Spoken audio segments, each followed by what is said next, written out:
नमस्कार। मैं ज्योतिर्विद प्रमिल चतुर्वेदी। मित्रों, नए वर्ष 2021 का पहला चंद्र ग्रहण 26 मई 2021 अर्थात बैसाख मास के शुक्ल पक्ष की पूर्णिमा की तिथि को होना तय है। इसी वर्ष 2021 की दूसरी चंद्र ग्रहण की तिथि 19 नवंबर को है। तात्पर्य यह है, मैं दूसरे चंद्र ग्रहण की बात इसलिए कर रहा हूं कि जो प्रभाव चंद्र ग्रहण का इम्पैक्ट पॉजिटिव या नेगेटिव फीडबैक रिजल्ट के रूप में आएगा, उसका समापन तब तक नहीं होगा जब तक दूसरा चंद्र ग्रहण का आरोपण काल में हम एंट्री न कर जाएं। इसका आंशिक प्रभाव और दीर्घकालिक प्रभाव, तात्कालिक प्रभाव की बात करें तो चंद्र ग्रहण के 40 दिनों तक रहना है और दीर्घकालिक प्रभाव आगामी 6 माह तक रहना है। मित्रों, इस चंद्र ग्रहण का इम्पैक्ट किस रूप में प्राप्त होना है, इस चंद्रग्रहण से बचने के लिए हम कौन कौन से सुंदर समाधान के रूप में हम कौन कौन से सुझाव को माने, हम कौन सी सावधानी को बरतें, किन राशि वालों के लिए सुंदर समय कालखंड में हम प्रवेश कर रहे हैं, किन राशि वालों के लिए यह चंद्रग्रहण जो 26 मई 2021 को होना तय है उनके लिए पीड़ाकारी है, एक छोटी सी व्याख्यान का प्रस्तुतिकरण मैं आपके सामने करना चाहता हूं। मित्रों, चंद्रमा की जो विचारधारा है हमारे शरीर में जलीय अंश की व्यवस्था को इंडिकेट करता है। इस भौतिक जीवन में समुद्र तटीय क्षेत्र का कारक, समुद्र का कारक, जलीय परिक्षेत्र का कारक चंद्रमा है, माता का कारक चंद्रमा है, हमारी मानसिक संवेदनात्मक उपागम अर्थात मानसिकता के भाव को भी इंडिकेट चंद्रमा करते हैं। चंद्रमा बड़ा ही निश्चल प्लैनेट है, मन की व्यवस्था को संचालित करने वाला अति शुभत्व प्लैनेट है, तेज गति से चलने वाला मन की व्यवस्था को इंगित करता है। और चंद्र ग्रहण का तात्पर्य सीधा सा है कि चंद्रमा पर ग्रहण लगने वाला है और यह 26 मई 2021 को ग्रहण केतु लगा रहा है। उस नियत मुहूर्त काल 26 मई 2021 को मंगल से संबंधित वृश्चिक राशि में चंद्रमा और केतु की युति होने वाली है। केतु राहु की तरह छद्म प्रवृत्ति का पापी प्लैनेट है, छाया ग्रह है, परंतु केतु दूसरी दुनिया की बात करता है, मोक्ष जैसी बातों को अंजाम तक पहुंचाता है, एक रहस्यमय तरीके से ट्रीट करता है, मायावी प्लैनेट है, माया के जंजाल में बांधता है। जहां तक ध्यान दें, हमारे भारतवर्ष की लग्न पत्रिका में हमारे भारत की राशि भी कर्क राशि है, चंद्रमा की राशि है। चंद्र ग्रहण का सीधा सा तात्पर्य है कि चंद्रमा पर ग्रास लगने वाला है, चंद्रमा पीड़ित होने वाले हैं। यह पीड़ाकारी मोड चंद्रग्रहण के ठीक 40 दिन तक इसका तात्कालिक प्रभाव होता है और दीर्घकालिक प्रभाव की बात करें तो जब तक दूसरा चंद्रग्रहण का आरोपण काल में हम एंट्री नहीं करते हैं, पहला चंद्रग्रहण का जो समुचित प्रभाव है उससे मुक्ति हम सबों को नहीं मिलती है। मित्रों, हमारे भारतवर्ष में चंद्रग्रहण की जो तिथि निकल रही है पंचांग के माध्यम से 26 मई 2021 के उस बैसाख मास के शुक्ल पक्ष की पूर्णिमा की तिथि को, अब सवाल उठता है कि चंद्रग्रहण की मुहूर्त कौन सी है, कितने बजे से कितने बजे तक, कितने घंटों तक के लिए चंद्रग्रहण का योग बनता हुआ प्रतीत काल वाले उस चक्र में हम एंट्री करने वाले हैं। मित्रों, हम कौन कौन सी सावधानी बरतें, बहुत सारे ऐसे सवाल हैं। इसी संदर्भ में एक छोटी सी व्याख्यान। मित्रों,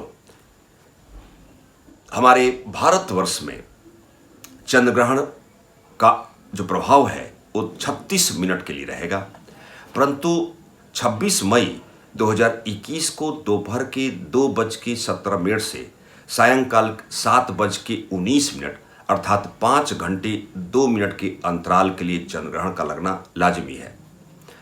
अब सवाल उठता है कि जब चंद्रग्रहण लगता हो तो चंद्रग्रहण के कितने घंटे पहले सूतक की व्यवस्था शुरू हो जाती है, अर्थात सूतक में हम एंट्री कर जाते हैं। आपको किसी से इस संदर्भ में पूछने की आवश्यकता नहीं है। चंद्रग्रहण के नियत मुहूर्त काल से ठीक 9 घंटे पहले हम सूतक काल में एंट्री कर जाते हैं।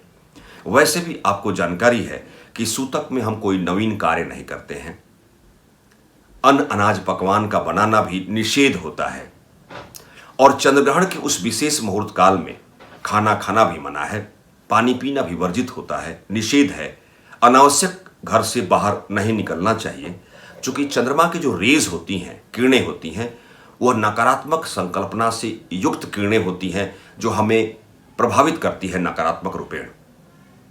चंद्र ग्रहण अर्थात 2:17 PM से सायंकाल 7:19 PM तक जो 5 घंटे 2 मिनट के अंतराल में चंद्र ग्रहण का जो समुचित यह कालखंड है, उस चंद्र ग्रहण के समय यदि हमारे घर में बचे हुए भोजन हो तो उसमें तुलसी का पत्ता डाल दें, ताकि चंद्र ग्रहण के पश्चात हम उस भोजन को ग्राह्य कर सकें।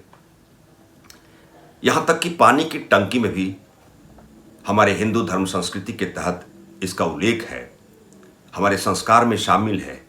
वहां भी तुलसी का पत्ता डाल दें, 2 पत्ता 5 पत्ता डाल सकते हैं। मित्रों, चंद्र ग्रहण के समय सुझाव के रूप में यदि शिव जी की उपासना करते हैं, महामृत्युंजय का जाप करते हैं या किसी तांत्रिक मंत्र का सुंदर प्रयोग करते हैं तो वह फलित है, सुंदर माना गया है। चंद्र ग्रहण के समय आप भोजन न करें, यहाँ तक कि यदि हो सके तो जल ग्रहण के लिए भी निषेध माना गया है। 5 घंटे 2 मिनट के अंतराल के लिए पूजा उपासना आप कर सकते हैं। अब भारतवर्ष में चंद्र ग्रहण सायंकाल के 6:43 से 7:19 PM तक है, अर्थात 36 मिनट का अंतराल है। जिस स्थान विशेष में चंद्र ग्रहण नहीं लगता हुआ प्रतीत हो रहा है, वहाँ सूतक की व्यवस्था वैसे भी नहीं है। हमारे भारतवर्ष में मात्र 36 मिनट के लिए यह चंद्र ग्रहण के उस प्रभावित कालखंड में हम एंट्री कर रहे हैं। मित्रों, धरती के लिए ऊर्जा का कारक सूर्य को माना गया है और चंद्रमा का भी दूसरा स्थान है। जब चंद्र पीड़ित होते हैं तो मन पीड़ित होता है, चंद्रमा से संबंधित राशि वाले पीड़ित होते हैं। अब सवाल उठता है कि चंद्र ग्रहण के 26 मई 2021 के आगामी 6 महीने और तात्कालिक रूप से 40 दिनों तक के लिए किन राशि वालों के लिए चांदी है, अर्थात उनको मालामाल करने वाली है। मित्रों, 12 राशियों में 5 राशि वालों के लिए शुभप्रद काल घड़ी में आप प्रवेश कर रहे हैं, जिनकी भी कुंभ राशि है, वृषभ राशि है, कर्क राशि के हैं। यदि आप मकर राशि के हैं, वृश्चिक राशि के हैं, तो आपके लिए सुंदर काल घड़ी में आप प्रवेश करने वाले हैं। मित्रों, मेष राशि पर दृष्टिपात किया जाए तो आपकी मेष राशि से ठीक अष्टम रहस्य मृत्यु भाव में ग्रहण योग बन रहा है। चंद्रमा और केतु की युति बन रही है, अर्थात आपके सुख को बाधित करने वाले उस कालखंड में आप प्रवेश कर रहे हैं। माता जननी के स्वास्थ्य बाधा काल में आप एंट्री कर रहे हैं। कुछ करेंसी की समस्या आएगी, आपके मन में घबराहट की भावना, व्यग्रता का भाव बढ़ेगा। जिनकी वृषभ राशि है उनके लिए बेहतर है, प्रेम की आसक्ति की पूर्ति के उस कालखंड में एंट्री कर रहे हैं। जिसे आप प्रेम करते हैं उसे आप दाम्पत्य बंधन में बांध सकते हैं। आपके जीविका के परिक्षेत्र में स्थायित्वपन में बढ़ोतरी होगी, अर्थात भाग्योदय होगा। आपके रिसोर्स ऑफ इनकम में भी बढ़ोतरी होगी। जिनकी मिथुन राशि है, थोड़े रोग व्याधि से बचने की आवश्यकता है। सर में चोट का निशान की व्यवस्था बन सकती है और उदर में विकार की संभावना को बढ़ा सकता है। शत्रु और रोग व्याधि के संदर्भ में थोड़ी सी भयभीत वाली उस अवस्था काल खंड में आप एंट्री कर रहे हैं, जिनकी मिथुन राशि है। जिनकी कर्क राशि है उनके लिए बेहतरीन है। संतान भाव से, प्रेम की आसक्ति भाव से, जनमत भाव से आप सुखद काल घड़ी में आप प्रवेश कर रहे हैं। जिनकी भी कर्क राशि है उनके लिए बेहतरीन कालखंड में आप एंट्री कर रहे हैं। जिनकी सिंह राशि है, माता के कष्ट का योग बनता हुआ उस प्रतीत कालखंड में आप एंट्री कर रहे हैं।